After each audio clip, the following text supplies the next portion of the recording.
A leitura que temos feito no início deste programa de fé se encontra no livro de Levítico, capítulo 16, versículo 2. Disse, pois, o Senhor a Moisés: Dize a Arão, teu irmão, que não entre em todo o tempo no lugar santo para dentro do véu, diante do propiciatório que está sobre a arca, para que não morra, porque aparecerei na nuvem sobre o propiciatório.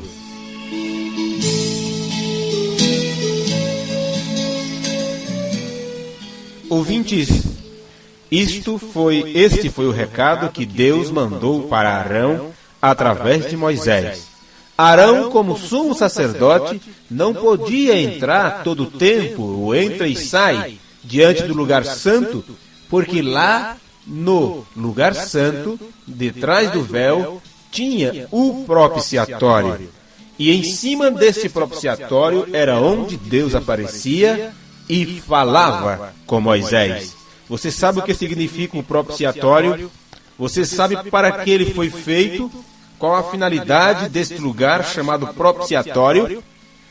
Onde será que Jesus está nesse instante? Isto falando do seu ofício como sumo sacerdote que pode se compadecer das nossas fraquezas. Qual o significado que o propiciatório tem sobre as nossas vidas espirituais? Ouça a programação de hoje e fique inteirado sobre este assunto aqui no programa Fé Perfeita.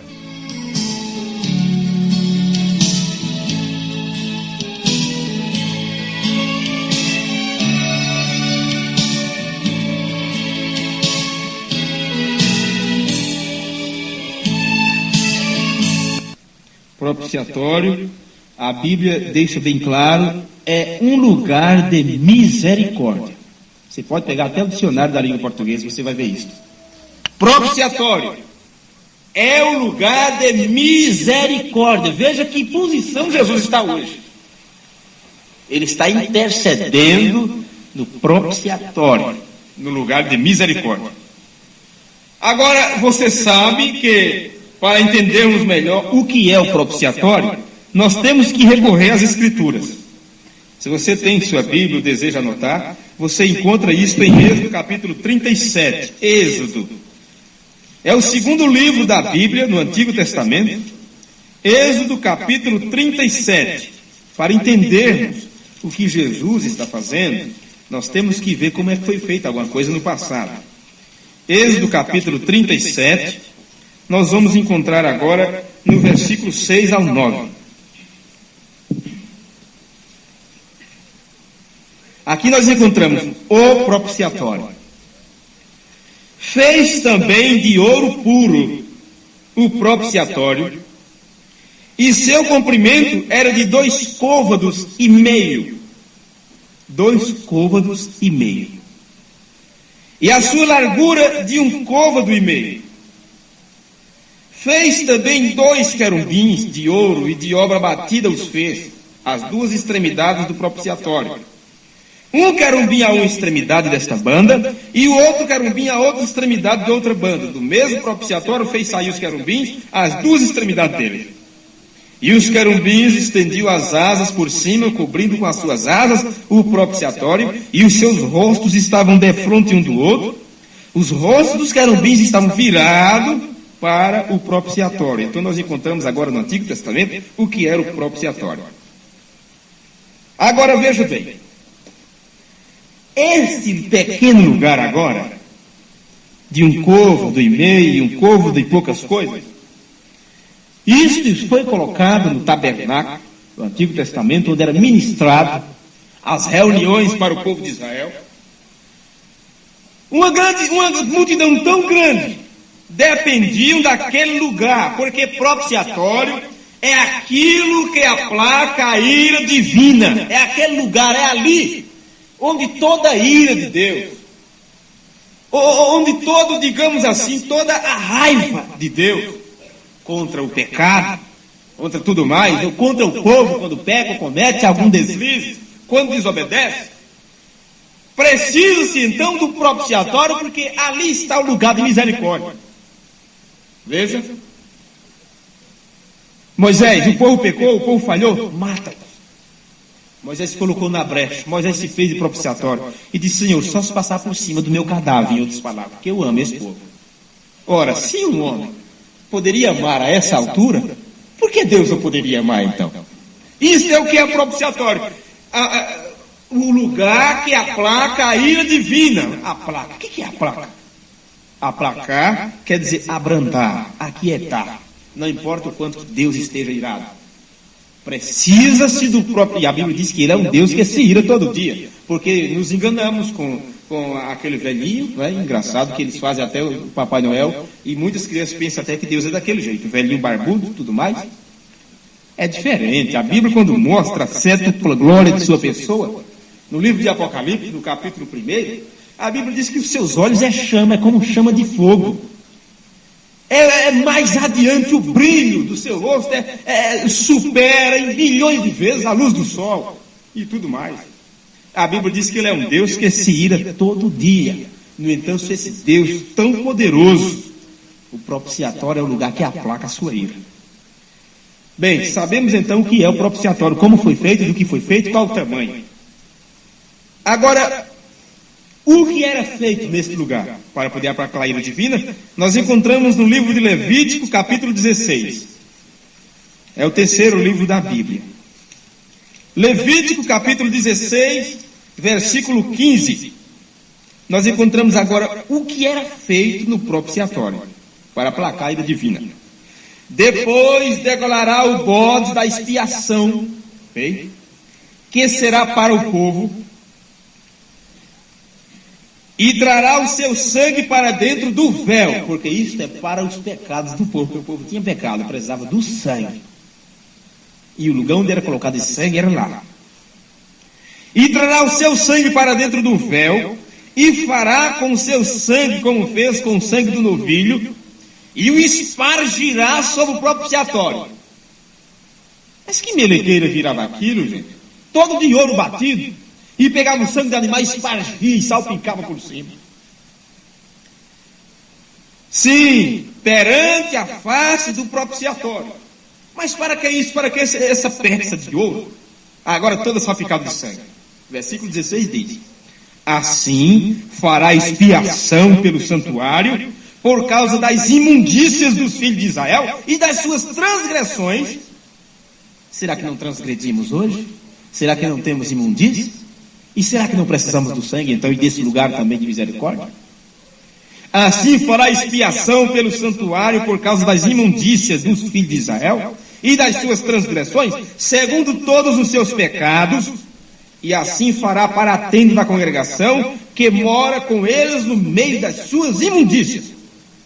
E nenhum homem estará na tenda da congregação, quando ele entrar a fazer propiciação no santuário, até que ele saia. Assim fará expiação por si mesmo, isto era o sumo sacerdote, fará expiação por si mesmo, e pela sua casa, e por toda a congregação de Israel. Como é que fazia expiação pelos pecados? Com sangue espargido sobre o propiciatório. Isto para quê? Para aplacar a ira divina, porque o povo tinha pecado. Então, no propiciatório, o sacerdote com sangue fazia a propiciação. Propiciação significa sacrifício para se alcançar perdão.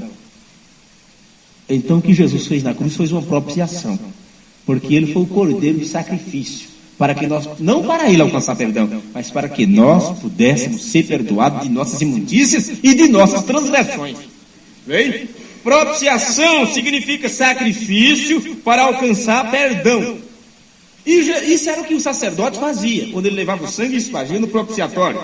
E agora Jesus, sendo o nosso sumo sacerdote, e foi também ao mesmo tempo o nosso sacrifício, seu sangue então foi derramado para que através dele nós pudéssemos receber o perdão dos nossos erros, dos nossos pecados. Mas o sangue de Cristo foi derramado há quase 2000 anos atrás, ou há 2000 anos atrás, está se completando isso.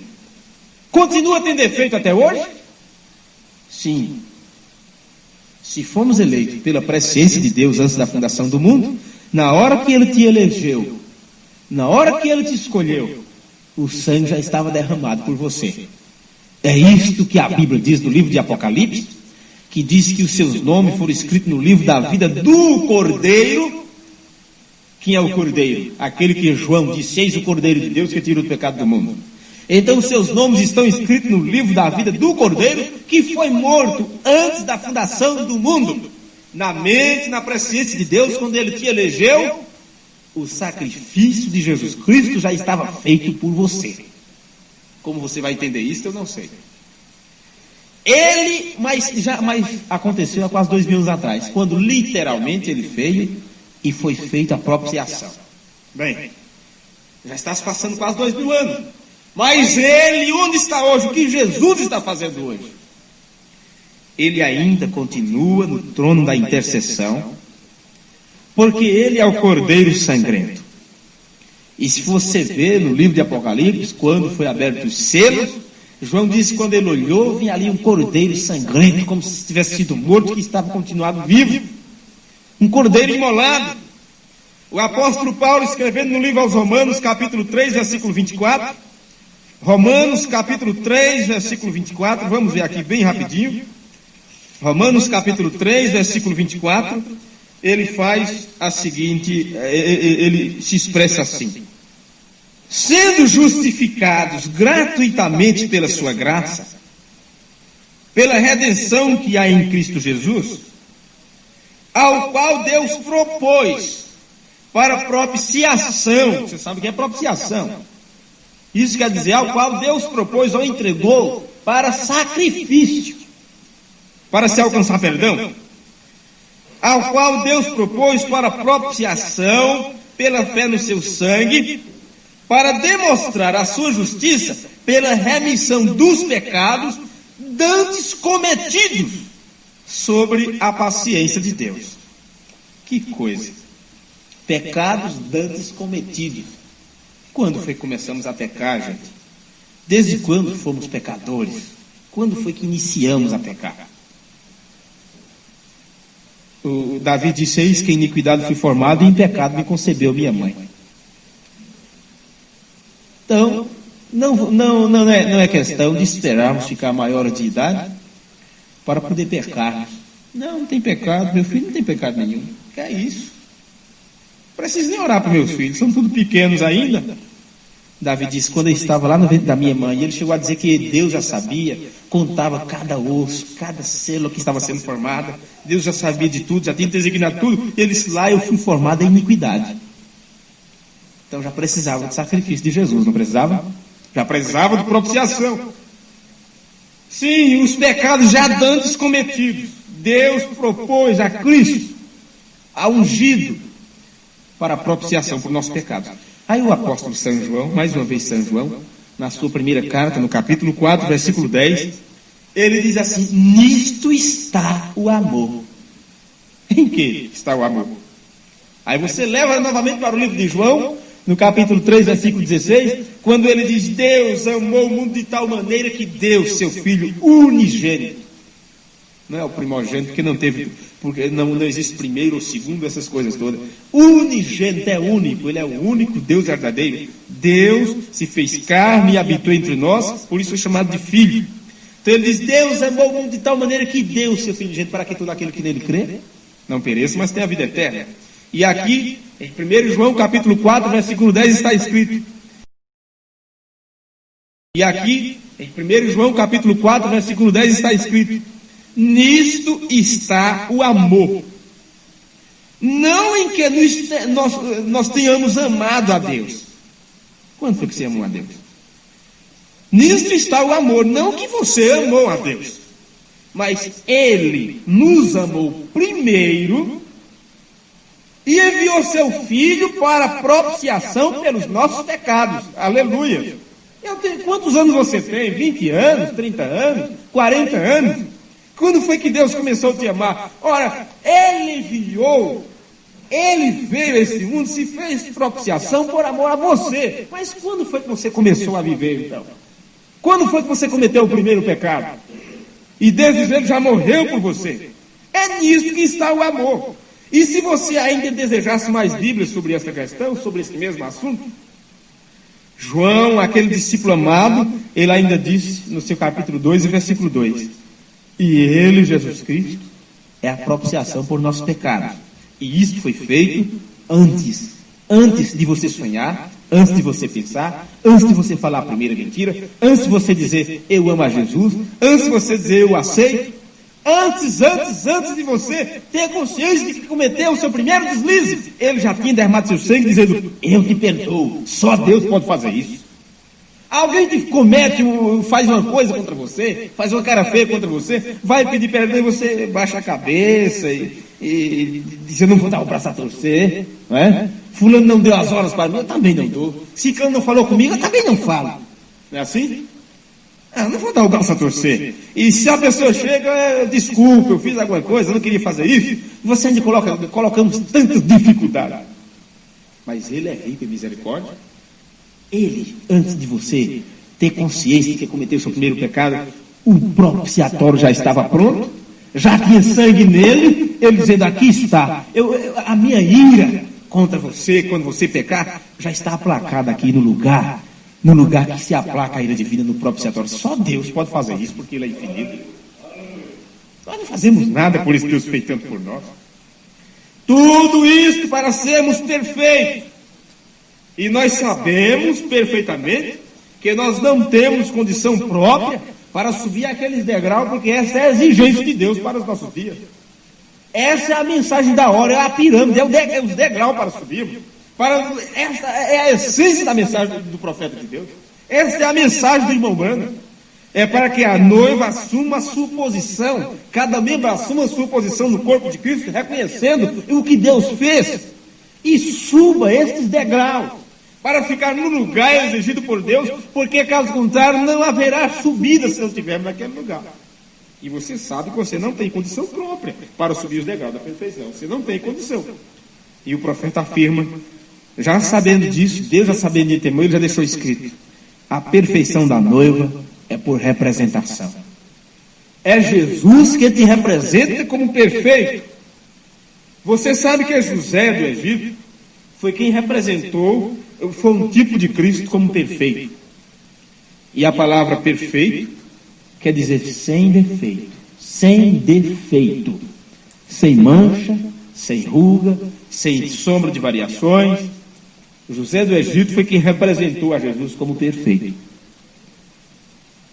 Moisés foi quem representou a Jesus como legislador, ou o que dá as leis ao povo, aquele que determina, aquele que diz, faça isso, você tem que fazer desta maneira, aquele que dá as leis, o que legisla.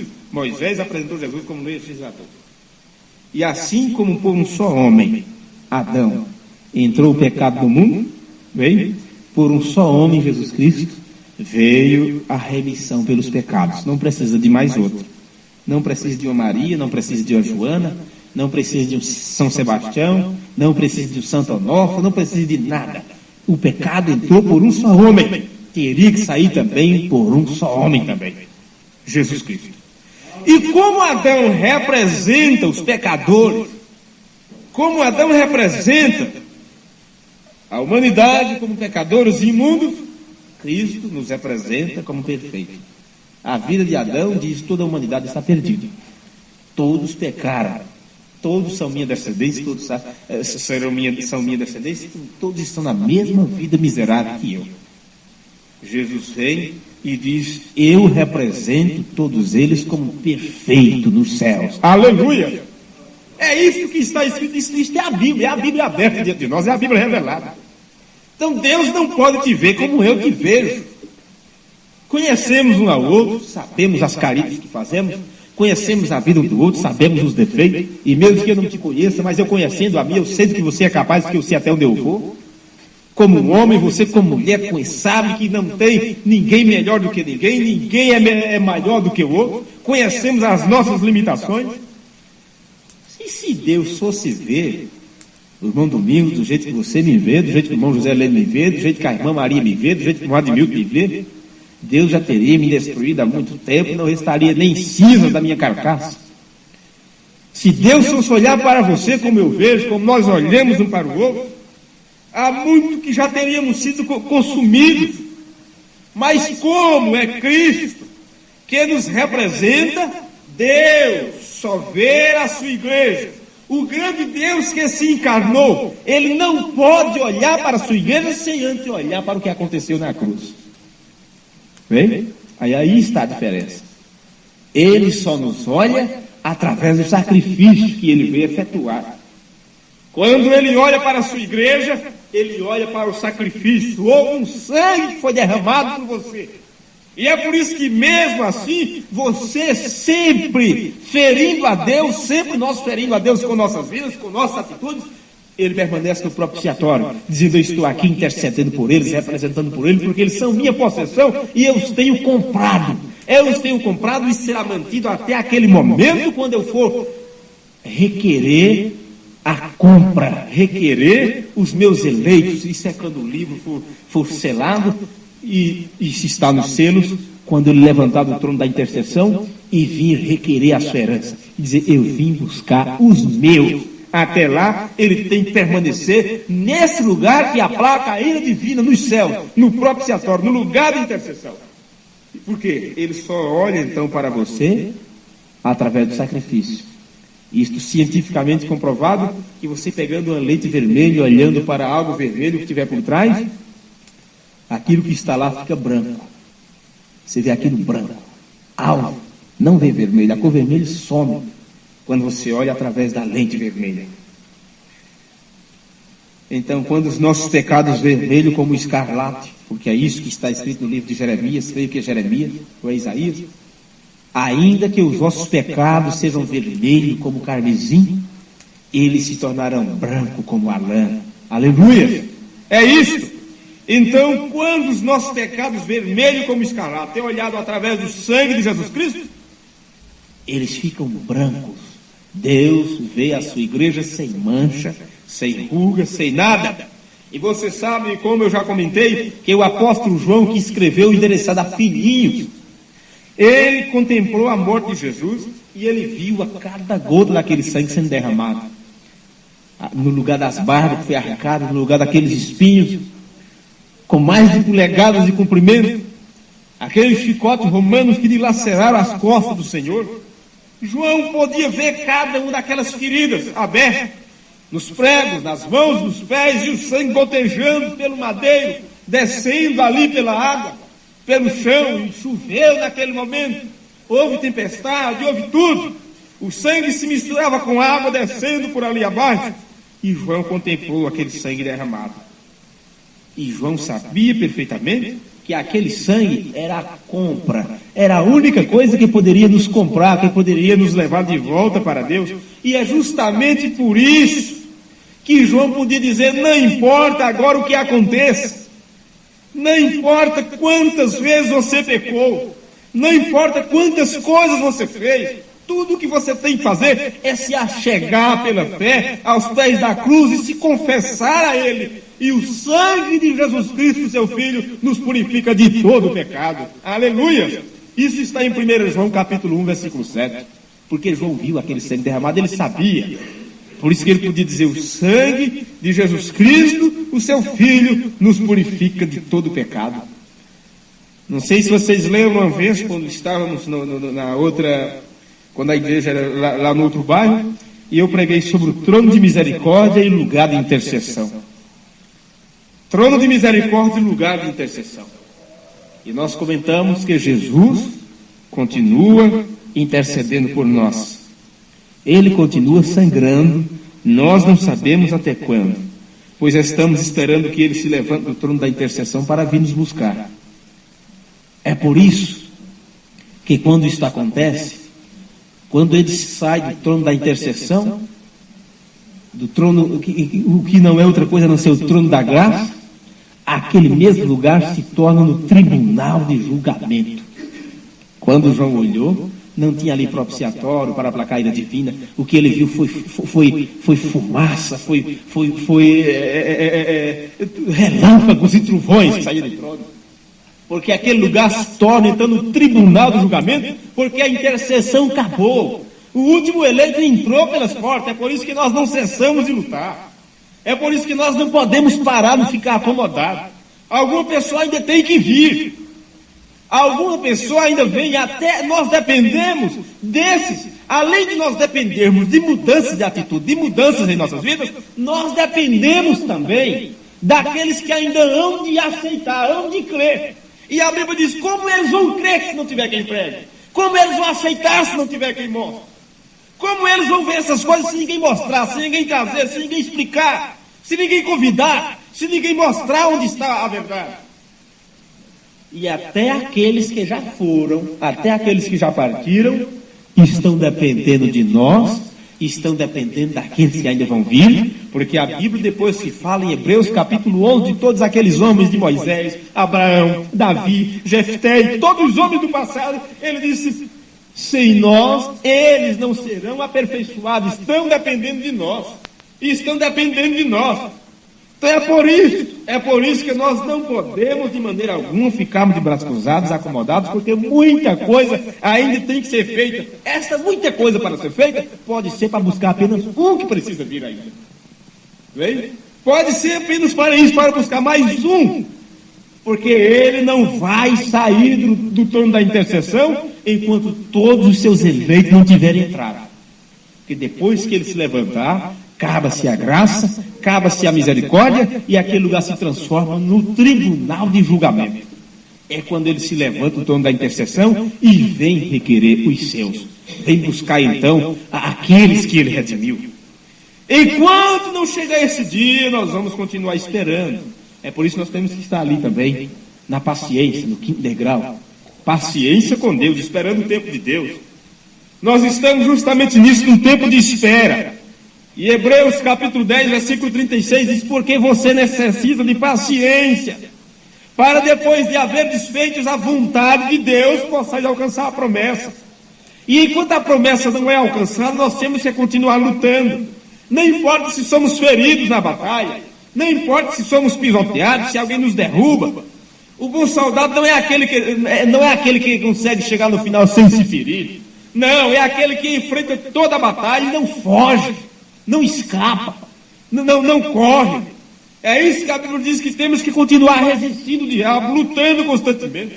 Os problemas da vida não podem dominar a nossa fé. Pelo contrário, a Bíblia diz que os problemas, as dificuldades, é para nos alicerçar mais. Mas acontece no primeiro problema, estamos já bombeando das pernas, está tudo ao contrário então. Se a Bíblia diz que a prova da vossa fé é obra paciência, e a paciência a esperança, e a esperança é tanta coisa. Então, se o diabo nos fere com suas setas envenenadas, nós não podemos então ficar chorando e nos lastimando. O diabo me feriu, deu-me um golpe e me maltratou, e agora eu não consigo mais andar. Não, para que temos um bom samaritano? Para que temos um bom samaritano? É para ir lá, colocar azeite na ferida, colocar umas ataduras e dizer, vamos, dê mais um passo, manquejando, mas você tem que ir mesmo assim. E aí está, o sangue de Jesus Cristo foi a compra, e nós não podemos avaliar o tamanho deste preço, o preço como foi. Vamos encerrar, vamos colocar de pé. 1 João capítulo 3, 1 João capítulo 3, versículo 1, o apóstolo do amor fala desse jeito para nós. Vede quão grande amor nos tem concedido o Pai, que fôssemos chamados filhos de Deus. Por isso o mundo não conhece, porque também não conhece a Ele. Amados, agora somos filhos de Deus, e ainda não é manifestado o que havemos de ser. Mas sabemos que quando Ele se manifestar, seremos semelhantes a Ele, porque assim como Ele é, nós o veremos. E qualquer que nele tenha esta esperança, purifica-se a si mesmo, como também Ele é puro. Bem, que coisa! Isso é fazer a vontade de Deus. Jesus nos comprou, somos possessão sua, e Ele não aceita ninguém dominando a sua possessão, Ele não aceita ninguém dominando a sua herança, ninguém pode tomar o lugar de Jesus Cristo em nossas vidas. Interessante que o Papa diz que está no lugar de Cristo na terra. Não, ele está no lugar de falso profeta na terra, e um dia será a besta, porque é três coisas: anticristo, falso profeta e a besta. Como o anticristo já foi no passado, hoje a atuação do espírito do anticristo está como falso profeta. mas depois será a besta. Besta significa poder. Mas quem assume o lugar de Cristo em nossas vidas, na igreja, é o Espírito Santo que está no nosso meio. Mas, irmãos, o que significa então a remissão para o sangue? O que significa? Vocês sabem aquela história do mudo? Já contei isso para vocês. O homem estava trabalhando com seu filho, ele mudo e surdo, trabalhando ali, e daqui a pouco o pai viu quando aquela serpente, aquela cobra ia mordê-lo. Quando ele estava armando aquele bote para mordê-lo, ele não podia gritar porque o mudo não ia ver. Se ele espantasse a cobra, poderia se adiantar mais ainda. Tudo que ele disse foi: o sangue de Jesus Cristo tem poder. O sangue de Jesus Cristo te repreenda. Ela fez uma curva, voltou sibilando e entrou num buraco. Um dia depois encontrou ela lá seca, morta. Apenas uma gota desse sangue entre qualquer pessoa e o câncer, entre qualquer pessoa e a leucemia, entre nós e Satanás, entre nós, nossas maiores dificuldades, não precisamos de mais nada, é apenas uma gota do sangue de Jesus Cristo, é o suficiente para curar o câncer, para transformar uma vida, para nos colocar no reino dos céus. Foi o que nós lemos no começo, Apocalipse capítulo 22, versículo 14. Bem-aventurado é aquele que lava suas vestiduras no sangue do Cordeiro. Esse tem direito à árvore da vida e pode entrar na cidade pelas portas. Imagine você. Você não é ladrão nem salteador para estar pulando muro, para estar entrando por lugares indevidos. Nós temos que entrar pelas portas, sendo recebidos pelos anjos, pelos seres celestiais, tocando trombetas, trocando seus instrumentos angelicais, cantando hinos de vitória, dando boas-vindas para você, e você entrando naquela cidade de ouro puro, de cabeça erguida, dizendo: eu venci pelo sangue. O sangue me trouxe até aqui. O sangue me limpou de todos os pecados. E por isso eu tenho, com a consciência tranquila, eu tenho o privilégio, a capacidade de entrar no reino celestial e ver Jesus Cristo do jeito que Ele é, porque eu também, meu corpo está igual ao corpo dele. Amém por isso? Glória a Deus. Pai bendito, nós agradecemos ao Senhor por estas coisas, Senhor. Nós estamos felizes e satisfeitos também com nossos corações compungidos em saber que o Senhor fez tão grande obra por nós. Neste momento, Pai, nós sabemos perfeitamente que o Senhor continua no propiciatório, no lugar de intercessão, intercedendo por nossos pecados. E como disse teu servo profeta, cada vez que mentimos, cada vez que fazemos alguma coisa errada, aquelas feridas de Jesus Cristo minam sangue para o propiciatório, para aplacar a ira divina. Ó Senhor, nós não gostamos disso.